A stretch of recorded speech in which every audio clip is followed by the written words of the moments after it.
માટે એક બસ ઉપડી હતી જેમાં 35 ભક્તો પ્રયાગરાજ ગયા હતા। સુરતથી આવતીકાલથી રોજ 2 બસ ઉપડશે જેનું પણ 50%થી વધુ બુકિંગ થઈ ચૂક્યું છે। સુરતથી 2 વોલ્વો બસ શરૂ કરવામાં આવી છે જેમાં આજે નાનાથી લઈને વડીલો સુધીના મુસાફરો પ્રયાગરાજ રવાના થયા હતા। સૃષ્ટિ જોશી નામના મુસાફરે જણાવ્યું હતું કે અગાઉ પણ પ્લાન બનાવ્યા હતા પણ મારે 3 વર્ષની નાની બાળકી હોવાથી ત્યાં ભીડ પણ વધુ હોવાથી અને અમુક અકસ્માતો પણ બન્યા હોવાથી જવું કે ન જવું તેનો વિચાર કરી રહ્યા હતા। દરમિયાન ગુજરાત સરકાર દ્વારા આ વોલ્વો બસ શરૂ કરવામાં બુકિંગ શરૂ થતાની સાથે જ અમે બુકિંગ કરાવી લીધું હતું।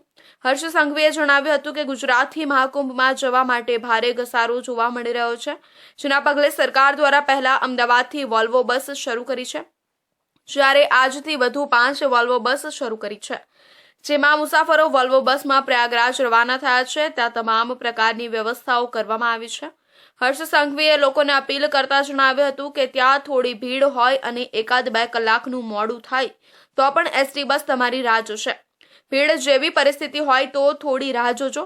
આ સાથે જ પાર્કિંગથી ચાલવાની માનસિકતા સાથે જ વિચાર કરજો। સરકારી બસને કુંભની નજીક લઈ જવા માટેના પ્રયાસો કરવામાં આવી રહ્યા છે। મહાકુંભમાં જવા માંગતા શ્રદ્ધાળુઓ માટે સરકારે સુરતથી પ્રયાગરાજ માટેની રોજ 2 એસી વોલ્વો બસ દોડાવવા જાહેરાત કરી છે જેના કારણે સુરતી શ્રદ્ધાળુઓમાં ખુશીનો માહોલ છે।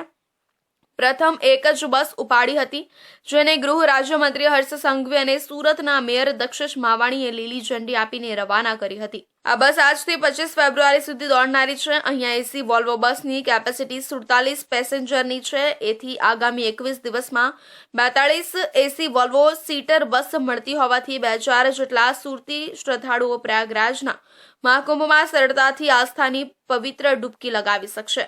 બીજી તરફ સુરત એસટી નિગમને પણ ₹1.61 કરોડની આવક થવાની સંભાવના છે। ગુજરાતના લોકપ્રિય મુખ્યમંત્રી આદરણીય શ્રી ભૂપેન્દ્રભાઈ પટેલના માર્ગદર્શનમાં ટુરિઝમ વિભાગ અને જીએસઆરટીસી દ્વારા ગુજરાતના સૌ ભાવિ ભક્તો માટે ગુજરાતના વિવિધ શહેરોમાંથી પ્રયાગરાજ મહાકુંભની આસ્થામાં ડૂબકી મારી શકે તે માટે અત્યાધુનિક વોલ્વો બસની શરૂઆત કરવામાં આવી છે। પહેલા દરરોજ 1 બસ ચાલુ કરવામાં આવેલી પરંતુ લોકોનો ખૂબ લોડ હતો તેના કારણે ગુજરાતમાં બીજા અન્ય સેક્ટરોમાંથી નવી 5 બસો શરૂઆત કરવામાં આવી છે। સરકારે સુરતથી મહાકુંભમાં જવા ઈચ્છતા શ્રદ્ધાળુઓ માટે પેકેજ જાહેર કર્યું છે જેમાં 3 રાત્રિ અને 4 દિવસનું વ્યક્તિ દીઠ 8,300નું પેકેજ રહેશે। એમાં જીએસઆરટીસીની એસી વોલ્વો બસ રહેશે જ્યારે ટુરિઝમ ડિપાર્ટમેન્ટ રહેવાની સુવિધા કરશે।